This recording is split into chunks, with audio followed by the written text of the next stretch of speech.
We keep going from like, oh my gosh, we're so excited, this is only a few days away, to like, oh my gosh, this is only a few days away, what are we gonna do?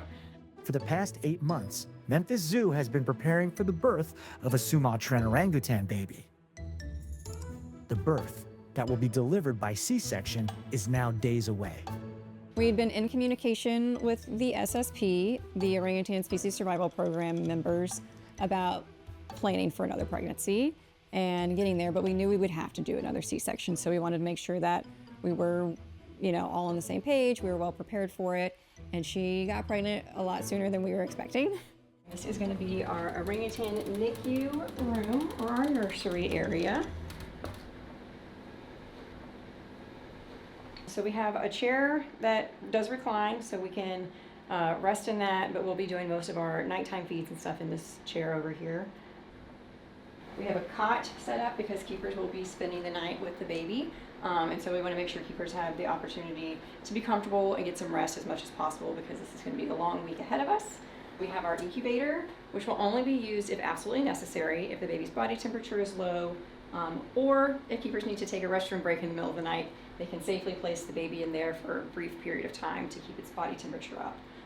But other than that, the baby will be on keepers the entire time, just like it would be its mom. So that would be very natural for it.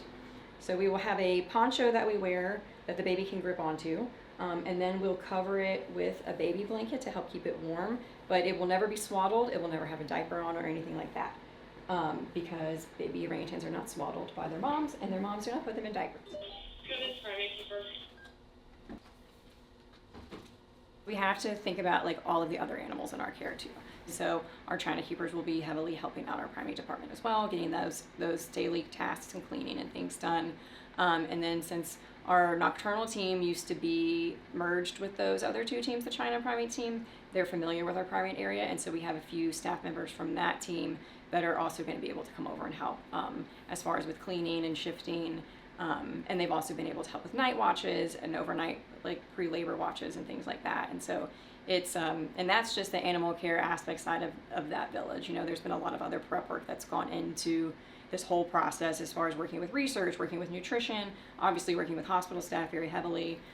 So there are so many different departments that have a hand in this and are playing just as an important role as it is to, to take care of this baby for 7 days before we can get it back with mom. I think some of us are more nervous than others just because we have a little bit more experience with knowing what can go wrong and how things can go wrong. And so, that always puts us a little bit like weary on like, all right, let's not get too excited yet. But I think overall the vibes are positive and they're good, but I think we're, we're kind of just in like, oh wait, let's do this mode.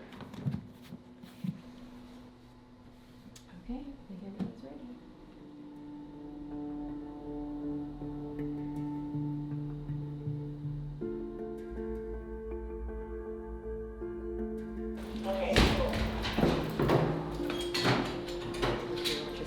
I'm assuming he's just pulling this baby out with all the things.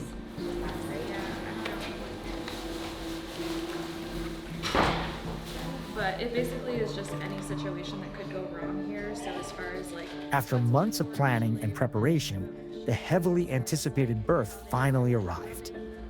There was definitely still anxiety. The way I was feeling the day of was there was definitely still anxiety. Even though we had the best staff available, sometimes things just don't go how they're supposed to. And so that's always in the back of your mind, like we are prepared, but what if it doesn't go as planned?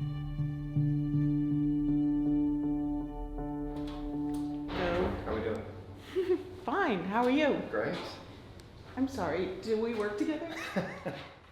In a procedure of this type, the risks are, I can't even count. There are innumerable risks.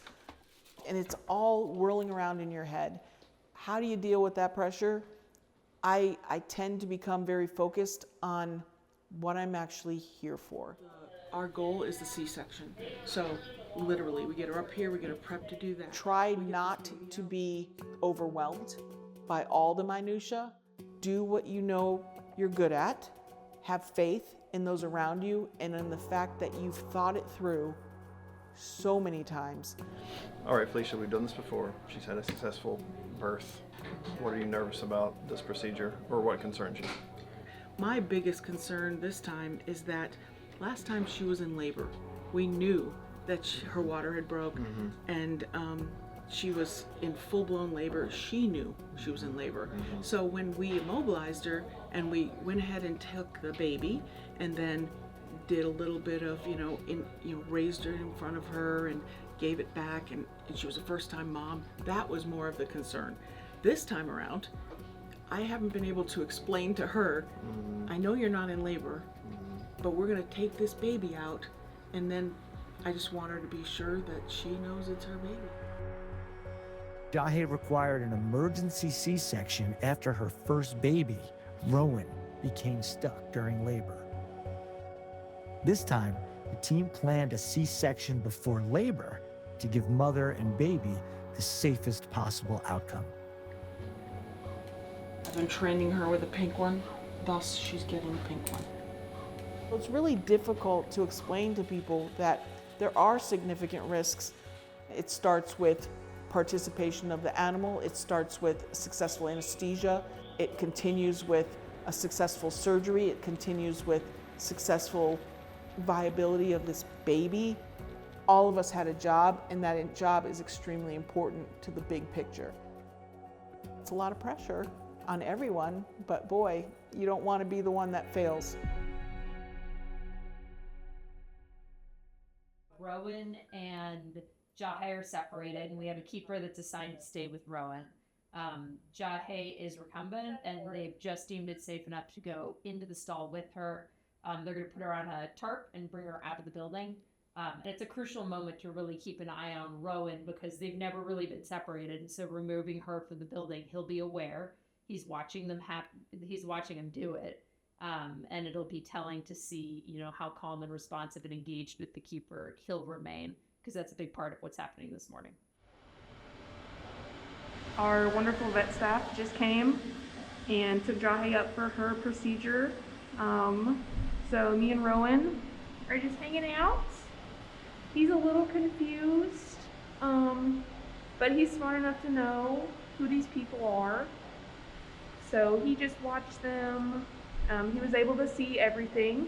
We did put this sheet up just while they were taking her out of those doors, but we're just hanging out. So we knew it was going to be, difficult for him being separated from his mom because he's never been separated from his mom. And I think just spending all of those days, like months before, just preparing them, an actual separation, we'd been practicing it, but they were always put back together. We obviously wish we could tell them, we're just going to sedate your mom and take her up to the hospital, have this baby, and we're going to bring her back, and she's going to come back. Same thing with Jahe. Like, Jahe, we're going to take you, sedate you, we're going to have your baby for like a week, and then we're going to give her back.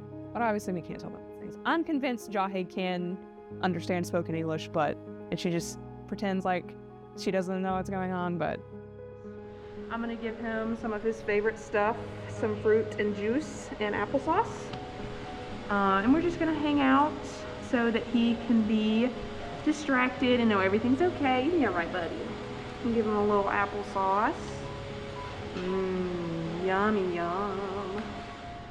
Oh, very handsome. Oh. I think just having a keeper there that he knows is just, he's like, okay, well, something just happened.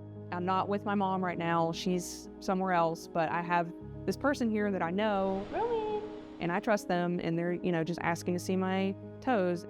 So just giving him something to feel confident about in a moment where he might have been very unsure of what was going to happen next. Obviously, we want to keep all our animals as happy and as comfortable as possible all the time. And this was just a situation where we had to have Jahe separated. no, she'll stay at the hospital tonight. It was a little sad and frustrating to miss the C-section, but being there for Rowan was more important than being out, in the waiting room. He needed someone there.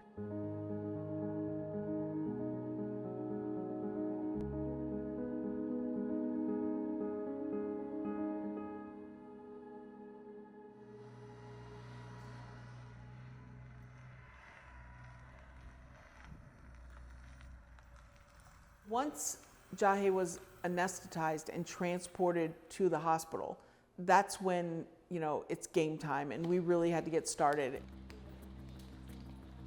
The way that we had this laid out is Jahe is obviously center stage. So I've got a technician that's keeping Jahe safe and asleep for this entire procedure. We had our veterinary assistants as well. I've also got 2 doctors, myself and our associate veterinarian, as assistant surgeons. Obviously, our staff is there as well because I needed our primate professionals to be able to say, this looks good. We also had another veterinarian overseeing the baby, and Dr. Duane is the primary surgeon. In addition, though, we have to be ready for the bundle of joy arrival. We've got a neonatology area set up, and so our neonatology team is waiting, because as soon as that baby comes into the world and Dr. Duane's ready to hand her off, they are on, they are front and center.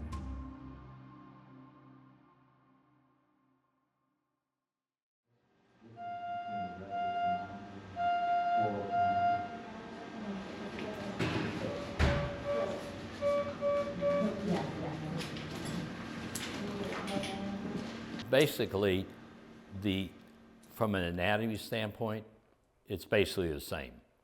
So doing a cesarean section on a human versus doing it on Jahe, an orangutan, is exactly the same.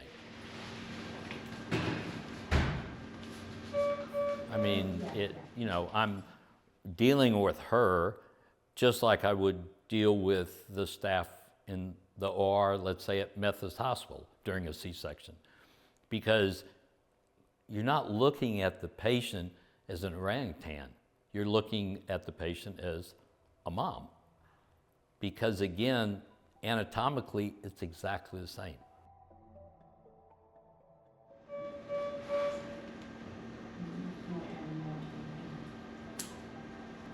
Dr. Duane is very quick.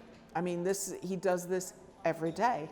I'm sitting here watching this go by what felt like in a blink of an eye, because literally, once you're into the abdomen, it's like bing, bang, boom, and you're into the uterus, and the next thing you know, there's a baby there.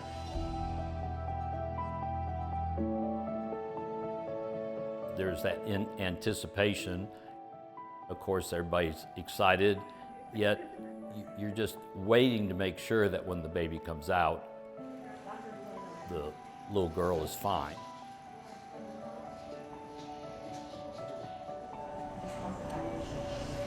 Where am I taking this kid?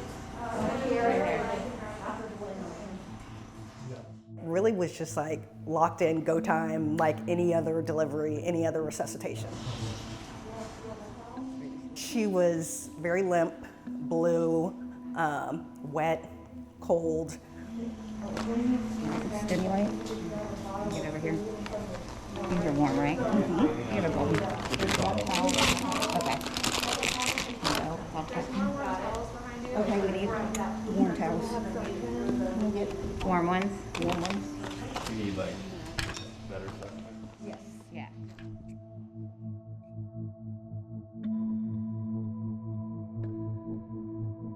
When a baby's warm, we drive, re-stimulate them to try to get them to breathe. We listened for her heart rate to see how high or low it was, and it was initially pretty low. Okay, he's got a heart rate, but it is not good. Okay. Do we have? I think they had a right to be taking things very seriously in that moment, because there was a point in time where it was like, okay, you are the neonatal specialists. You do your thing, and I will tell you if I feel like something needs to change. A 2.5? The other anesthesia machine? A 2.5 or a 3? At one point, her oxygen levels weren't coming up because she was laying on her back, and I was like, well, baby orangutans aren't supposed to lay on their backs. Like, maybe we need to get her into a better position to help with, clearing her lungs or whatever. Typically, she'd be on my chest, so if I can get her on my chest, that would be good. You want a warm one? Yeah. Well, let's get some warmer towels to go around her. Because that way. Warm as it is right now. We're going to hold her up like this. Get this warm one for her. Keep her warm, but that way she's got a good airway. But then I think the most important thing ended up being body temperature, because Once you lose your body temperature, everything else starts shutting down, and that's a very dramatic change from uterus to open air. She's coming up on that, boy. She's 63 now. I kept thinking, like, I know we need to give her time. Like, let's just give her some time. This is not a human baby. Memphis Zoo really was very reassuring to us. They were like, you guys do this every single day, and so it'll be no difference. We get more warm towels. Yes, there were some under that shell. I think that a lot of it was her instability came from her being cold stressed. The vet staff was great with getting us so many warm towels. We had a hair dryer at one point, and then finally we got her stabilized enough to put her in the incubator. I think by the time we had her in the incubator, I felt pretty positive that, you know, she was going to be just fine. Yeah, and there you go. We were very nervous, but we got through it. Once she was born, it just all kind of clicked, made sense.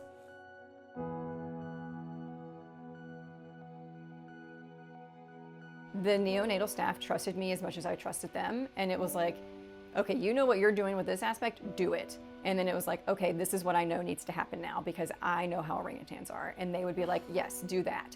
And so we worked so well together, and there was no ego involved. There was nothing like that. It was just like, it was about what each of us knows and how we can combine that and put that together to make everything successful for Ruhana that morning. The first thing we did was not check if she was a male or female. It was just like, is she okay? And then it was really funny because then somebody somewhere asked, I don't know, there was a lot of stuff going on, do we know if it's a boy or a girl? And I remember someone from the neonatal staff being like, well, I don't know what it looks like on an orangutan. So I checked and I was like, it's a girl. Anybody who knew how significant that was for us as a team was tearing up because we haven't had a girl born on the primate team in 17 years. Like the whole time I've been here, every birth I've been a part of on this primate team has been a boy. It's always been a boy. He is breathing and the heart rate's good.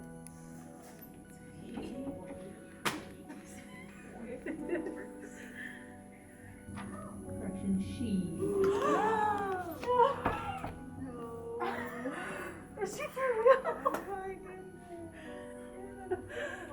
That was just like, it was a huge significant like moment for all of us to be like, we finally have a little girl. Because I kept telling everybody, it's gonna be a boy. There's no way, we're not that lucky. And sure enough, it was a little girl.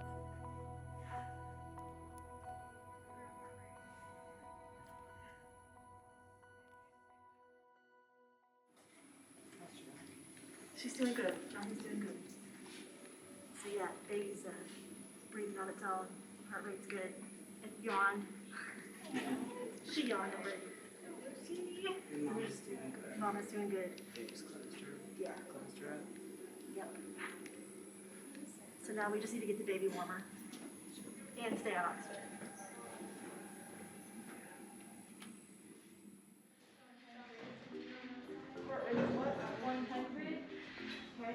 So at the end of the entire procedure, and obviously I accompanied Jahe back down to her exhibit where she was going to recover, and I am going to watch her like a hawk.